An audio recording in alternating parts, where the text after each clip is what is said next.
राधे राधे सभी को। एकादशी की बहुत बहुत शुभकामनाएं। उत्पत्ति एकादशी कथा।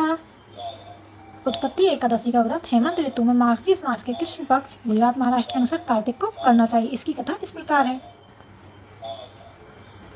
युधिष्ठिर ने भगवान श्री कृष्ण से पूछा, भगवान, पुण्यमयी एकादशी तिथि कैसे उत्पन्न हुई? इस संसार में वह क्यों पवित्र मानी गई तथा देवताओं को कैसे प्रिय हुई? श्री भगवान बोले, कुंती नंदन, प्राचीन समय की बात है। सतयुग में मूर नामक दानव रहता था। वह बड़ा ही अद्भुत, अत्यंत रौद्र तथा संपूर्ण देवताओं के लिए भयंकर था। उस काल रूपधारी दुरात्मा महासुर ने इंद्र को भी जीत लिया था। संपूर्ण देवता उससे परास्त होकर स्वर्ग से निकाले जा चुके थे और संकित तथा भयभीत होकर पृथ्वी पर विचरा करते थे। एक दिन सब देवता महादेव जी के पास गए। वहां इंद्र ने भगवान शिव के आगे सारा हाल कह सुनाया। इंद्र बोले, महेश्वर, ये देवता स्वर्गलोक से निकाले जाने के बाद पृथ्वी पर विचर रहे हैं।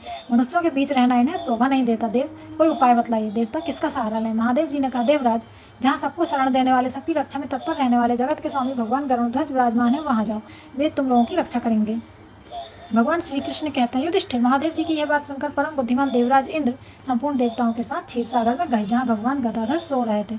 इंद्र ने हाथ जोड़कर उनकी स्तुति की। इंद्र बोले, देव देवेश्वर, आपको नमस्कार है। देव, आप ही पति, आप ही मति, आप ही कर्ता और आप ही कारण हैं। आप ही सब लोगों की माता और आप ही इस जगत के पिता हैं। देवता और दानव दोनों ही आपकी वंदना करते हैं। पुंडरीकाक्ष, आप देवताओं के शत्रु हैं। मधुसूदन, हम लोगों की रक्षा कीजिए। प्रभु जगन्नाथ, अत्यंत उग्र स्वभाव वाले महाबली मूर नामक दैत्य ने इन संपूर्ण देवताओं को जीतकर स्वर्ग से बाहर निकाल दिया। भगवान देव देवेश्वर, शरणागत वत्सल, देवता भयभीत होकर आपकी शरण में आए हैं। दानवों का विनाश करने वाले कमल नयन भक्त वत्सल देव देवेश्वर जनार्दन, हमारी रक्षा कीजिए, रक्षा कीजिए। भगवान, शरण में आए हुए देवताओं की सहायता कीजिए। इंद्र की बात सुनकर भगवान विष्णु बोले, देवराज, यह दानव कैसा है?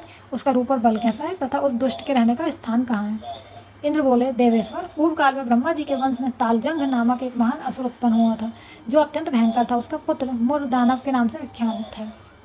वह भी अत्यंत उत्कट, पराक्रमी और देवताओं के लिए भयंकर है। इंद्रावती नाम से प्रसिद्ध एक नगरी, उसी में स्थान बनाकर वह निवास करता है। उस दैत्य ने समस्त देवताओं को परास्त करके उन्हें स्वर्गलोक से बाहर कर दिया है।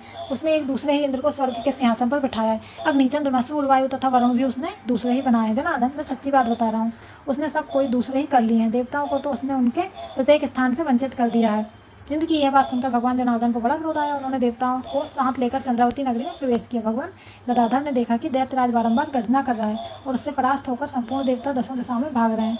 अब वह दानव भगवान विष्णु को देखकर बोला, खड़ा रहे, खड़ा रहे। उसकी यह ललकार सुनकर भगवान के नेत्र क्रोध से लाल हो गए। वे बोले, अरे दुराचारी दानव, मेरी इन भुजाओं को देख। यह कहकर श्री विष्णु ने अपने दिव्य बाणों से सामने आए हुए दुष्ट दानवों को मारना आरंभ किया। दानव भय से बेहाल हो उठे। पांडुनंदन, तत्पश्चात श्री विष्णु ने दैत्य सेना पर चक्र का प्रहार किया। उससे छिन्न भिन्न होकर सैकड़ों योद्धा मौत के मुख में चले गए।